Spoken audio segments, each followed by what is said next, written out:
Hi, I'm Suze Shaner with Sage Leadership Strategies, and I'm your host today of Community Forum. And I have the great pleasure to introduce to you Benquetta, affectionately known as BQ Williams, who is a director of customer service for an international insurance company. Welcome, BQ. Hi, Suze. How are you? Good. Great to have you on the show. I hope I got your name correct. You did. Good job. I'm proud of you. Okay, thanks. So I want to be fully transparent with our audience here. At one point I was your executive coach, and today we're going to talk about your experience with personal and professional development, and specifically utilizing executive coaching. And your company engaged a firm that I affiliate with, WJM Associates. So I want to start with an overview on your personal background, like your personal and professional background, and how you chose your career and came to the current job that you currently have. Oh my goodness, that's a story. So I'm originally from a small city in Georgia. Went to college at a school called Valdosta State University, got my degree in criminal justice. Wanted to be an attorney, couldn't find a job after graduating, and someone told me about Geico. So I applied at Geico on a Sunday. They called me on a Monday. I drove up on a Tuesday, and I was hired as an entry-level customer service associate. I've been at Geico for 11 and a half years and progressed through each level, going from agent to supervisor to manager, and currently at the director level. And I don't know, like as I got to the director level, there are a plethora of people that you're going to work with, a lot of different personality types. And I think that's how we kind of landed at the personal executive coach, to make sure that the skill set that I possess, I'm flexing it and improving it as I continue to grow in the organization. So that's where we are. Yeah. I mean, it's amazing. You make it sound so easy. Like, yeah, I just went there and I got offered the job, and then it's just like skip. You just kept, progressing. Do you remember what you thought and felt when you were offered an executive coach? Oh, so many feelings. At first, I'm like, what did I do wrong? Why do I need an executive coach? Because the first thing you think about when someone says you need a coach is there's a problem. So I'm like, what's the problem we're trying to fix? Because I thought we were good. And I'd been through a lot of different programs up until the point the executive coach was offered. So for me, it felt like I had a lot of mentors, a lot of people that I can go to, a lot of people that were already giving me feedback. So I couldn't really understand the benefit that I would get from an executive coach. So I was very, I wasn't open to the idea of having a coach at the time. But I know that it was something that the organization really wanted to pursue.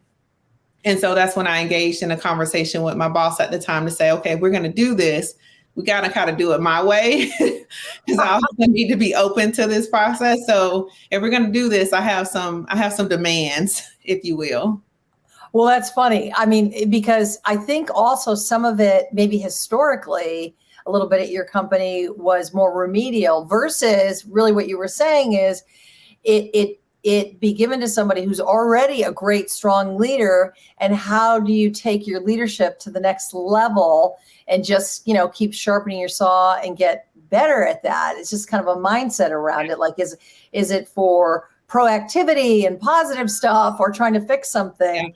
Yeah. And when you said, I've got some demands, let's do it my way. What were you thinking? What was your conversation with your manager? Well, I don't know. I think, so you made the point of, is it remedial? Is something wrong? Or is it, being proactive? And in my mind, I didn't think there was anything wrong with my leadership until you exposed all of those flaws, right?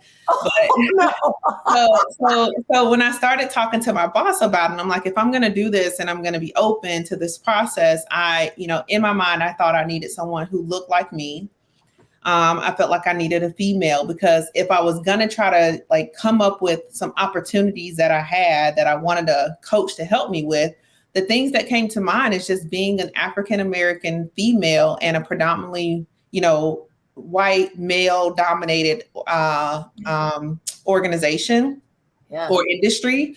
And so I wanted someone who could help me navigate how I express my views and how I communicate in a way that didn't intimidate those around me, so that, I can continue to grow and not necessarily be, blackballed because like she's too passionate. Like my passion is perceived as me being, angry. So like, how can I get somebody to help me communicate better, where my views and my opportunities come across effectively, if you will. Yeah, absolutely. So that's interesting. Let's talk about this, because when they threw my hat in the ring, my bio, because you were given, I think, two choices of two coaches. One was an African-American woman and the other was me. Yeah. And they told me that. And I said, that's fine. I'm still happy to talk with her.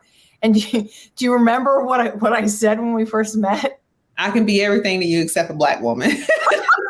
I was like, well, I can't be Black, but here's what I could do for you. So really, you have to decide like what it is you want. Yeah. And then when you chose me, I always ask this anyway, but specifically because I was like, I'm wondering I always say, why did you pick me? Like, what did you see that you think you're getting from me? Because I want to make sure I deliver on that. And do you remember what went into your thinking? Yeah. So I don't know if you remember. So yes, I did talk to a Black female. I met with her first and then I met with you, and she was phenomenal. She was, she was spot on with the opportunities, and I felt like there was so much that I can learn from her. And then when I talked to you, there was more conversation about, your family life and your daughter and being a single mom at one point and being in corporate America. And before I'm a director at an insurance company, I'm a mom, I'm a wife. And so those things really connected with me because yes, I thought I needed someone who looked like me, who understood the opportunities, but I show up as a mom and a wife before I show up as a director. And so being able to navigate those opportunities felt like it was more important. And so that's how we kind of landed at you. I'm like, okay, yes, I know you can't be an African-American female, but that relatability component as far as like, trying to run a household as on top of trying to, be successful in your career. I just felt like there was a lot that I can capitalize on from there.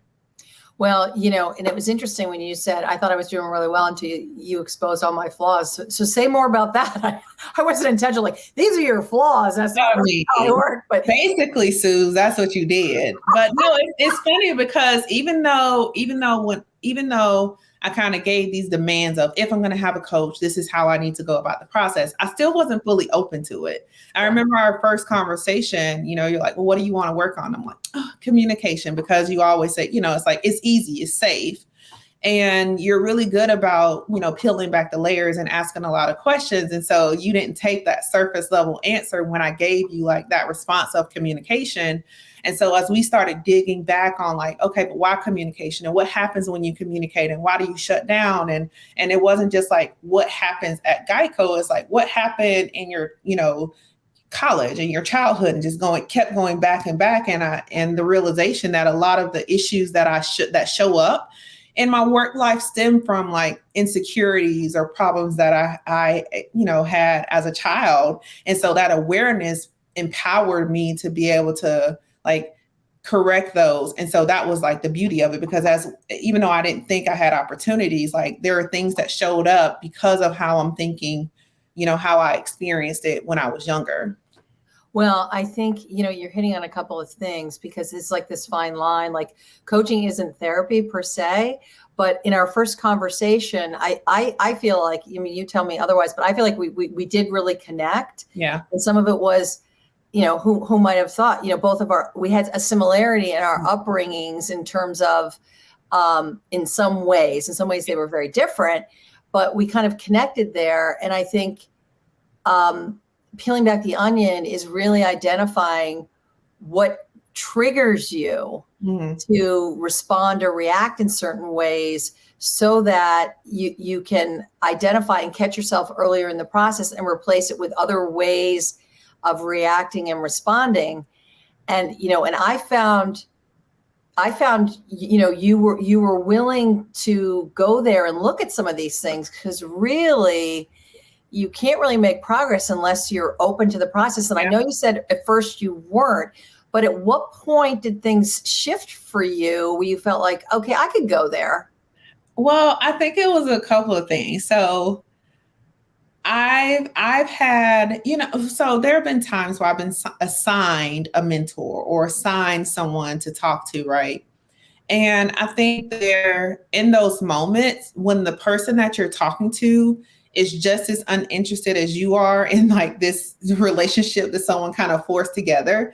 And if you give these generic responses and they're not interested and they kind of accept those, it's like, okay, I don't have to go deeper. They're not interested. I'm not interested. It's a waste of time. Yeah. I think the shift happened, a couple of ways. One, you were relentless in your questions and you were very curious in your the way that you asked those questions. So it showed me like, okay, she's not just doing this because they assigned her to me and they're paying her. Like she's really interested. And in conversations, you're pulling back like details that I didn't spend a lot of time on to like, hey, let's talk about this. I'm like, how did she even remember that?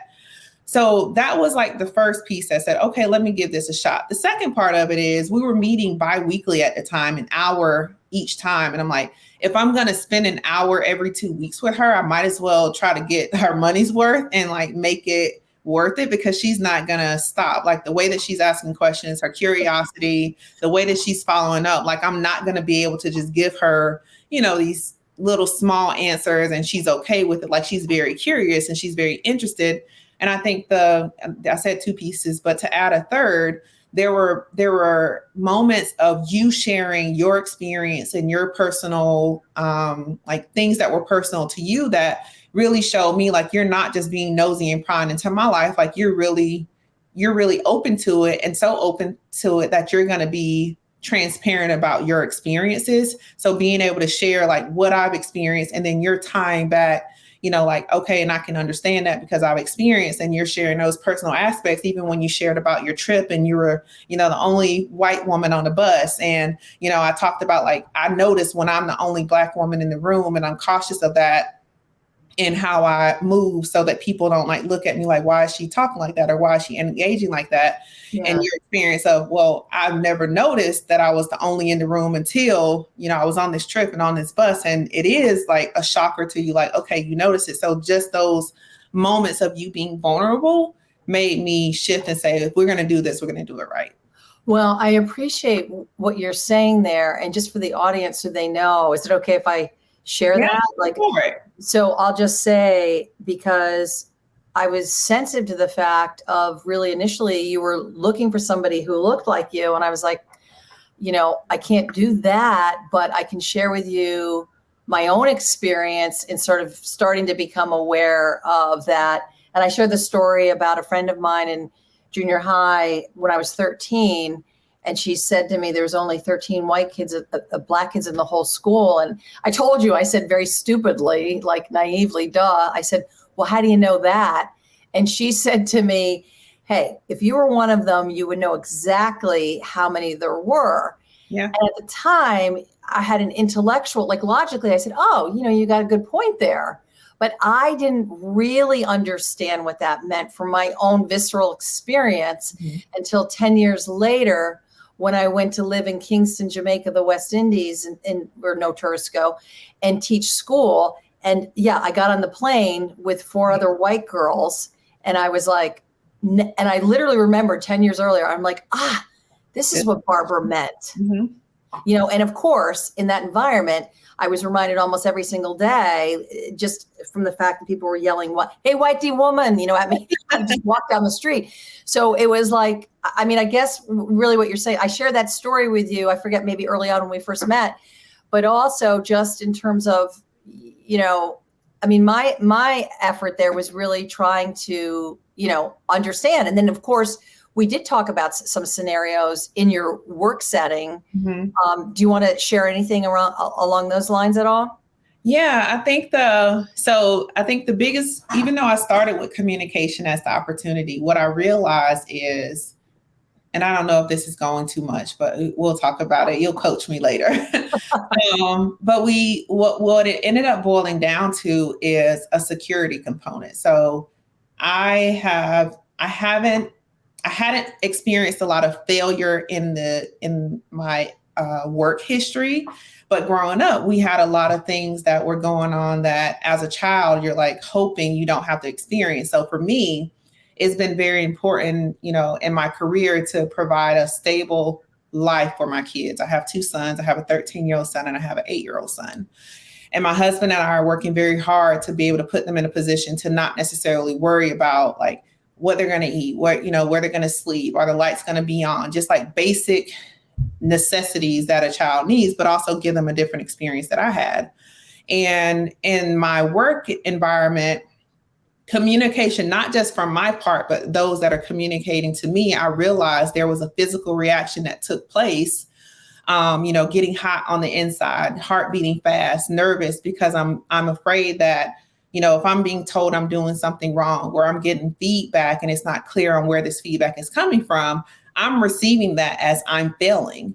And so failure to me means lack of security for my kids. And so there's an immediate like fight or flight, like how do you move out of this? And so I'd say that was the biggest part that you and I worked on during our coaching relationship. Like 1, how do I notice those feelings? And then 2, what do I do about those feelings that allow me to move effectively and understanding like what's in my control? And then also communicating to those that are involved to let them know like what I need to do to be able to get done what they're asking me to do. So that's where we kind of landed. Well, yeah, no, I mean, you're hitting on some things in terms of really identifying what your triggers are and then how do you respond to them. And some of this is, it's habitual, it's got deep roots and it's like creating different neural pathways in your brain. And, fight or flight is real or perceived threats. Right. And really what you're hitting on here is the difference between like a fixed mindset and a growth mindset. Mm-hmm. And for those that aren't familiar with that term, a fixed mindset is, well, this is who I am. And, this is me, like Popeye, I am who I am. Yeah. And a growth mindset is, okay, I'm learning and I can adjust and I'll figure it out. Like maybe I didn't get this exactly right, but, and so, having a growth mindset is more helpful for someone when they get feedback, because it's not kind of like, the end of the world. It's right. Like, okay, information, what do I need to do to adjust? Right. And I have confidence in myself that I can make that adjustment. Right. Yeah. So what would you say are some of your greatest learnings or insights? I mean, you're hitting on some of them, but other things kind of in this, I often refer to like coaching as a learning and development process. Like what are some things that ultimately you discovered about yourself that kind of took you to a different place? Yeah, I don't know if you remember, but we talked a lot about being the expert and knowing everything and how there are certain settings where people who know me get like the best version of me, but people who don't, I'm hesitant to kind of speak up because I don't want to come off as not being the expert. And so in our relationship and coupled with one of the mentors that I had in-house at Geico, we talked about like, what is confidence? What does it mean to be confident? And my view of confidence prior to working with you was I know everything. I have the answer to everything. I can give people the right direction. And in this work that we've done, especially moving to that growth mindset of I might not know it now, but how do I put myself in a place to educate myself and learn what I need to learn? Confidence to me turned from being the subject matter expert to being intellectually curious. So if I know how to get the resources and ask the right questions, I can go into any role, even if I'm not the subject matter expert, and be confident because I have a team of people who are the experts here and I can rely on their support. So there was this mindset that at each time I get promoted, I'm supposed to go in these roles and know everything. And that's not realistic. It's not possible. Everyone is still learning. And it stopped me from putting myself out there because I felt like I had to know all the answers before I became involved in a conversation or made suggestions about things that needed to change.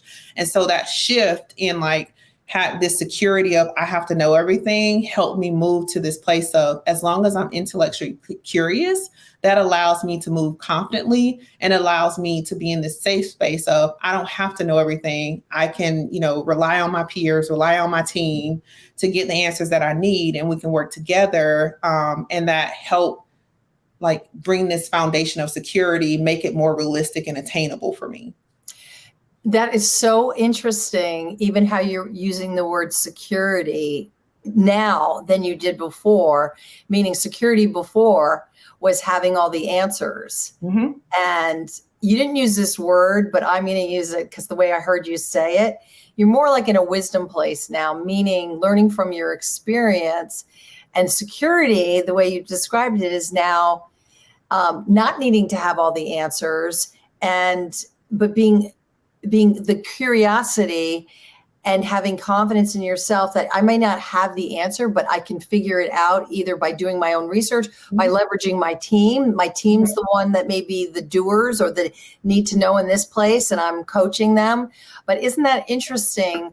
The whole way you're thinking about what does it mean to feel secure? What is security for you? Yeah, I think the other component of that too, even as I think about my team, like I've been a director for 4 years and I've been in the current unit that I'm in for 2 years. And the security of I need to come in, I need to know everything, I need to tell my managers what they need to do. I wasn't even like I was damaging relationships and didn't even know it because I wasn't open to the idea that I was wrong. And so like, when they came to me with like ideas or questions or I'm sharing something and they're like, oh, but no, I think we should do this. Like the idea of saying I was wrong, yes, do it your way. I wasn't open to that because it meant I was wrong and I shouldn't be a director because how did I miss that? Like, how did I not know that what they were saying is what we should be doing? And so in that relationship and, you know, with you and then talking to them, like, okay, I have a team of 8 to 10 managers for a reason. Like everybody has different experiences, different ideas. They're going to come with different, you know, perspectives. And so being able to admit that I was wrong. Like I remember the first time I did, and I'm like, I'm still employed. My badge still works. Like it's okay to say that, hey, I was wrong. Yes, we can do it your way. And it just makes the dialogue and the collaboration much better because they're open to say, hey, Benquetta, I see your perspective, but I'm wondering if we should do it this way. And I'm like, let's go for it. Let's do it. And it empowers them to, you know, be able to come with ideas and empowers them and makes them more thoughtful about the execution, more likely to execute because they're not just doing what I'm telling them to do. So just like seeing how everything unfolded as this like awareness unfolded in myself, it was just interesting because it's put me in a place where the relationship with my team, I feel is better. The collaboration is better. There isn't this pressure of I have to know everything and I'm like really relying on the team. So it's been interesting. Well, it sounds like even more than interesting. I mean, you've really made some substantial changes in terms of your mindset, your whole orientation, how you operate. And it does sound like a much more freeing, less pressure-filled space, not only for yourself, that pressure to feel like, oh my gosh, I have to get it right, but also really what you're saying is in your relationships and dialogue with other people, it allows more space for different kinds of conversations. But I know, having been there with you early on in the journey, can you say anything like, what if somebody's just beginning or thinking about a journey like this, like how scary that can be? Because essentially there is a certain element that not only do you have to be open, you have to be trusting and willing to experiment and explore. Can you say anything about like that space that you were in? Like now you can look back on hindsight and say, yeah, it all worked out. Yeah, I think so. I had this conversation with a few people. It was during my process with you. It was while I was going through the coach, and they're like, how would you, you know, go about, because at the time we were rolling out a few different programs at our company as well. Like, and the coaching experience was one of them. And what I would say is, if you're not going to be open, and I sound very hypocritical, if you're not going to be open, don't do it. If it is just going to be a waste of time, right? Like, I went through a few phases and the phases that I went through happened over the span of like 2 weeks where it's like, no, I don't want to do it. But this is me talking to my husband to why do I have to do this? Talking to my, you know, boss at the time. And then like, if we're going to do this, we're going to do it my way. Cause that was me having power. Like I'm in control, which hindsight's 2020, but I didn't even need to do all that because she was very open to like talking to me about what this process looks like. So really dig deep in what you need to work on. Like I said, I gave you a surface level response, which ended up, you know, as you were curious and peeling back the layers, like it helped me really dig deep down. So dig deep on what you need to work on.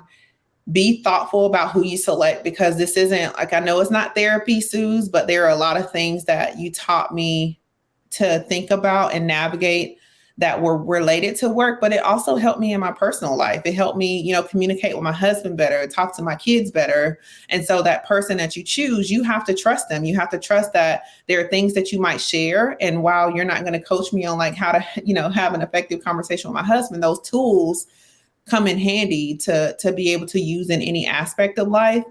And I can't stress enough, like just being truly open throughout the process, telling my team, I let them know after every session that I had with you what we were working on.